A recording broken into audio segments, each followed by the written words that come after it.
شاہب آپ کو کیا لگ رہا ہے اب خصوصی JIT بن گئی ہے تو کیا اب اس معاملے میں کوئی انصاف ہو سکے گا اور ہوتا ہوا نظر بھی آئے گا؟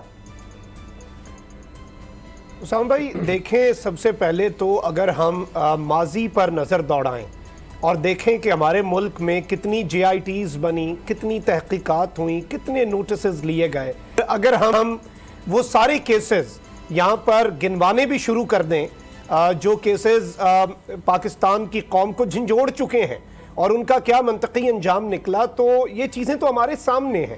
لیکن آئی تھنک کہ ایک چیز بڑی واضح ہے، شہید ارشد شریف نے حقیقی صحافت کے لیے جان دی. ارشد شریف شہید اور جس طرح کے ویژولز عدالت سے آ رہے ہیں کہ شہید کی والدہ ویل چیئر پر انصاف کے لیے دہائی دینے سپریم کورٹ آف پاکستان کی اعلیٰ ترین عدلیہ کے سامنے گئی ہیں.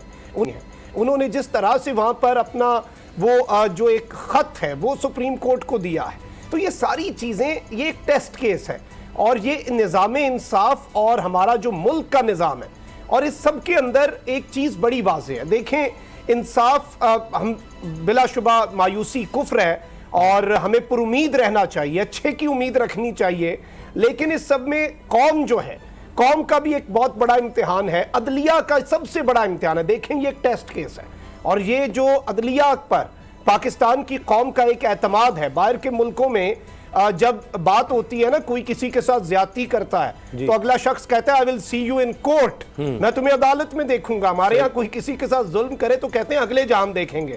یعنی وہ چیز جو ہے نا کہ ہم ہر چیز اگلے جہان پر چھوڑ دیتے ہیں. ہم یہ کہتے ہیں چلو اس جہان میں نہیں تو اگلے جہان میں ہمیں انصاف مل جائے گا.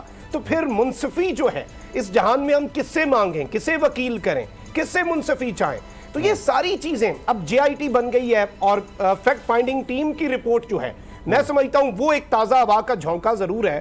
اور وہ جو 500-600 صفحات پر مشتمل رپورٹ ہے، اگر وہ پڑھ لی جائے اور اس میں جن افسران نے یہ رپورٹ مرتب کی ہے، بہت کچھ اس میں لکھا ہوا ہے، اس میں بڑا واضح طور پر لکھا ہوا ہے، بڑا کلیئرٹی کے ساتھ سب کچھ لکھا ہے. اور شہید کے جو لواحقین ہیں، جو اہل خانہ ہیں، وہ بڑی کلیئرٹی کے ساتھ بول رہے ہیں. اور اس وقت نظام انصاف کا سب سے بڑا ابھی تک کا، کیونکہ دیکھیں یہ ایج آف ڈیجیٹل میڈیا ہے، یہ سوشل میڈیا کا دور ہے، عوام اس وقت بڑے ویل اویئر ہیں.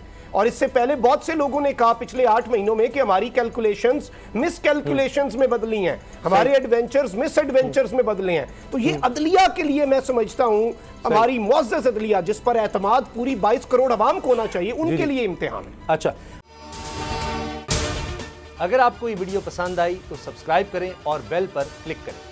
ایک ہی مدعے پہ 2 FIR کاٹی گئی ہیں، ایک ہی کیس ہے، ایک کراچی میں، ایک اسلام آباد. بس سواتی صاحب کی ایک مدعے پہ 50 کاٹ دی ہیں، تو بس آپ بس کھڑے رہیں گے تو بھائی یہ ہوگا. اور لیکن اس دفعہ قوم جاگ چکی ہے، یہ ایک ہے بات. اگر دیکھیں تو اگر پوری قوم جاگ گئی ہے، مگر بڑا کم فرق رہ گیا ہے بس اب. اور سو موٹو کے حوالے سے میں بتا دوں، ہمارے اس کیس میں بھی سو موٹو لیا گیا. ہمارے کیس میں تھا ہم باعزت بری ہو گئے جب، تو عدالت نے سو موٹو لے لیا کہ جی بھائی نیچے کے کیس میں جب آپ بری ہوتے ہیں یا کچھ ہوتا ہے تو صرف نیچے کے کورٹ کے بعد ہائی کورٹ میں کیس جاتا ہے، ایک اپیل ہوتی ہے، ایک پروسیس ہے قانون کا، اس کے بعد سپریم کورٹ کیس جاتا ہے. یہ نہیں ہوا ہمارے کیس میں. سو موٹو ہو گیا کہ جی یہ اس کیس کو واپس سے سنا جائے. ایک الزام لگایا، بڑا شور ہو گیا، پتہ نہیں کیا ہو گیا جی. الزام لگایا کہ ایک ادارے کے ایک بریگیڈیئر صاحب نے رشوت دی ہے جج صاحب کو. ہمارے کیس میں نہ ہم نے رشوت دی ہے نہ ہم نے لی. ہم الزام یہ کہ ایک بریگیڈیئر صاحب نے رشوت دی ہے ایک جج صاحب پہ. اچھا جی کیسے آپ یہ کہہ رہے ہیں جی کوئی دوسرے جج صاحب کہہ رہے ہیں میں نے سنا ہے کہ جی اس نے رشوت دی ہے. وہ جج صاحب کہہ رہے ہیں جی میں نے تو نہیں دی، میں تو نہیں لی رشوت. اب وہ جس جج صاحب نے یہ کہا جی میں نے سنا ہے، ان کے اپنے کنڈکٹ پہ جو سپریم جوڈیشل کاؤنسل ہے انہوں نے اپنے کنڈکٹ، ان کو اس جج کو اس کنڈکٹ پہ نکالا ہے کہ وہ آپ اسی ادارے کے خلاف کئی کاروائیاں اسپیچز چیزیں کر رہا تھا اس وقت، تو ان کو اس بیسس پہ نکالا. اب اس کی ادھر بات غلط تھی، ہمارے کیس میں صحیح تھی. سبسکرائب کریں اور بیل دبائیں تاکہ کوئی خبر رہ نہ جائے.